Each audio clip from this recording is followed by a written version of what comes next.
3 কোটি 3.5 কোটি টাকার মনে করেন মালামাল লুট হচ্ছে, যা যেভাবে পারছে, যা যেটা মন চাইছে এটাই করছে। দর্শক, আমরা এখন অবস্থান করছি উত্তরা স্কয়ার মার্কেটে। আমরা ঠিক নিচতলায় অবস্থান করছি এবং যে দোকানটায় সবচেয়ে বেশি ক্ষতি হয়েছে আমরা এখন সেখানে দাঁড়িয়ে আছি। আমরা দেখানোর চেষ্টা করব কি পরিমাণ ক্ষয়ক্ষতি হয়েছে এই দোকানটিতে। আমরা কথা বলবো এখানকার ম্যানেজারের সাথে। খাজানা দোকানের ম্যানেজার। আমার টোটালি সফটওয়্যার ইউজ করে আর আমার এই দোকানে প্রায় 4.5 কোটি টাকার মাল ছিল টোটালি। এখন 22 ডিসেম্বর তো কোটি টাকায় থাকবে, বাকি 3 কোটি 3.5 কোটি টাকার মনে করেন মালামাল লুট হচ্ছে, ভাঙছে, নিয়ে গেছে, রাস্তা পড়ে আসছিল, এরকম যা যেভাবে পারছে, যা যেটা মন চাইছে এটাই করছে।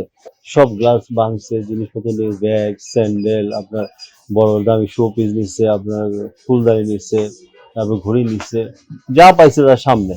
আমার ল্যাপটপ ভাঙছে, আমার সব প্রিন্টার ভাঙছে, সবকিছু ভাঙে তছনছ করে নিয়ে গেছে।